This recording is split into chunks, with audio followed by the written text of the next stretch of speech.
kahit sino ay kayang-kaya mong paibigin or kahit sino ay kaya kang tanggapin, kaya kang mahalin, lalong-lalo na sa iyong minamahal ngayon.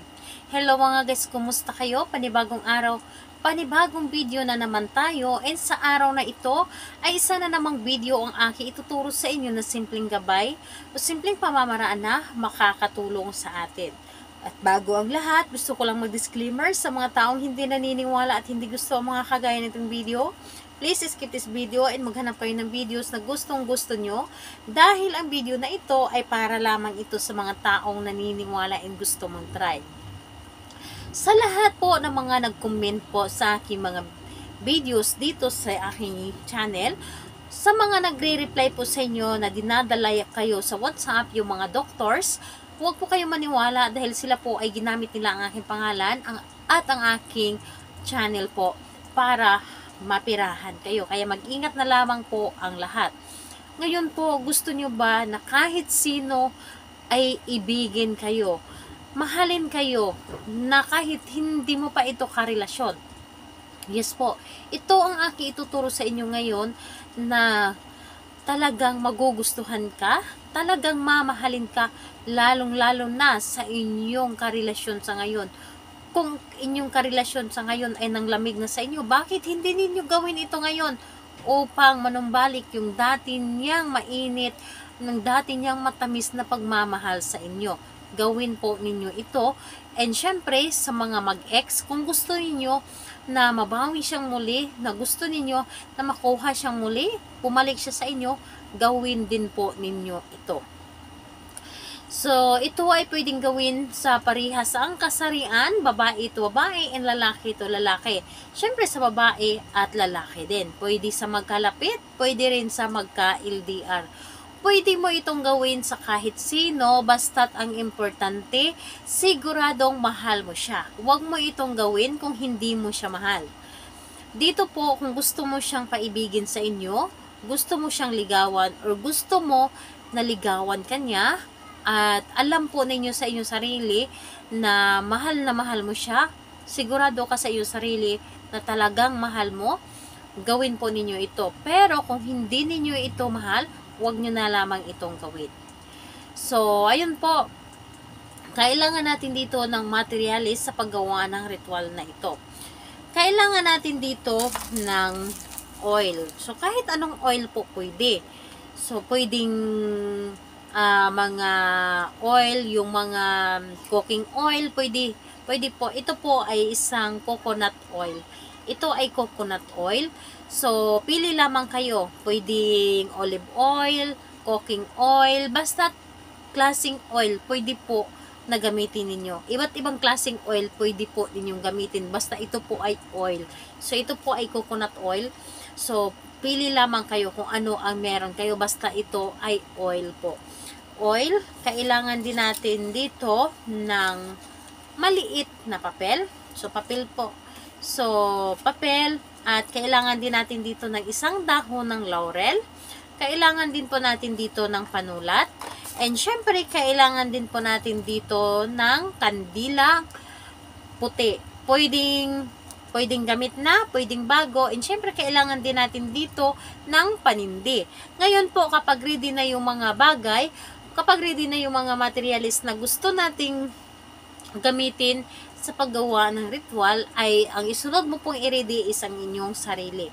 Kailangan na mag-isa kang gumawa nito at wala pong dapat na nakakaalam, at kailangan na wala ka din pong pagsasabihan, ikaw lamang ang nakakaalam sa gusto mong gawin or sa gagawin mong ritual. Ngayon po, pumunta ka sa loob ng inyong kwarto at gawin mo nagmula sa inyong puso.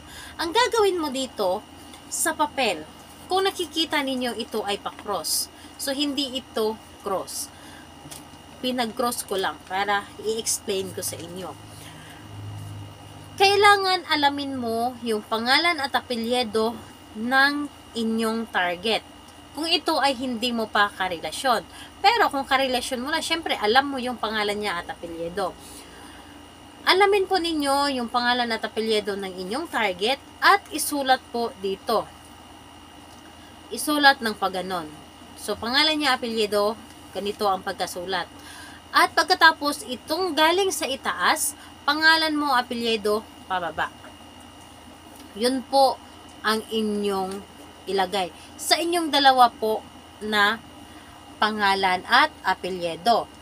Again po, pangalan at apelyido ni target ng pa-straight na pagkasulat. Tapos pangalan mo at apelyido pababa. So yun po ang pagkasulat. Dapat po sa inyong dalawang pangalan ay nagpa-cross po yung pangalan ninyong dalawa. Ngayon, kapag nagpa-cross na itong pangalan ninyong dalawa, sindihan mo ang inyong kandila, sindihan, at itong dahon ng laurel na ito, isulat mo dito yung pangalan mo at apelyido ng target mo. So, pangalan mo, apelyido mo, at pangalan ni target at apelyido, isulat mo po dito sa dahon ng laurel. Ngayon, humiling ka. Humiling ka dito sa dahon ng laurel. Hilingin mo dito na wala kang ibang iibigin kundi ako lamang. Hindi ka mapakali kung hindi mo ako makikita. Hindi ka mapakali kung hindi mo ako makakasama. Ako lamang ang iibigin mo. Iibigin mo ako ng tunay at higit pa sa iyong sarili. Wala kang ibang magugustuhan kundi ako lamang. Mamahalin mo ako habang buhay, habang ako ay nabubuhay, at magsasama tayong masaya. Hilingin mo dito kung gaano mo siya kagusto na makasama. Hilingin mo dito kung gaano mo siya kagusto, kung gaano mo siya kamahal. Sabihin mo dito lahat-lahat sa dahon ng laurel. Ngayon po, pagkatapos mong humiling dito, sunugin mo itong dahon ng laurel na ito. Sunugin niyo po ito at ilagay yung abo dito sa papel. Dito sa nakasulat na pangalan, sa pangalan ninyong dalawa na nagpa-cross, ilagay po ninyo. Ngayon, pagkalagay ninyo dito sa abo ng dahon ng laurel, kunin ninyo ang inyong oil, patakan, or di kaya sprayhan. Patakan po ninyo or spray, kung ano man ang gusto ninyo.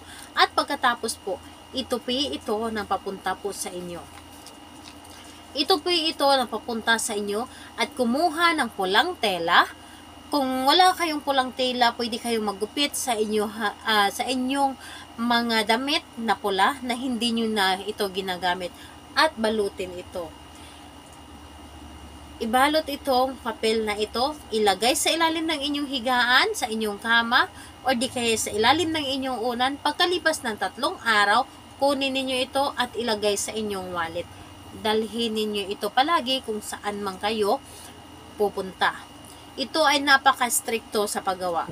Gawin lamang ito sa araw lamang ng Tuesday or di kaya Friday. So, pwede rin ito sa full moon. Or may yung bilog ang buwan, pwede din po ito. Hindi yung half moon. Dapat po ay bilog po talaga ang buwan. Ito po ang paggawa lamang nito. Kaya naman, kailangan na gawin ito na nagmula sa iyong puso at gawin ito na sigurado kang mahal mo ang tao na inyong gagawan. At kung may mga katanungan kayo, mag-comment lamang sa baba upang ma-replyan ko po kayo.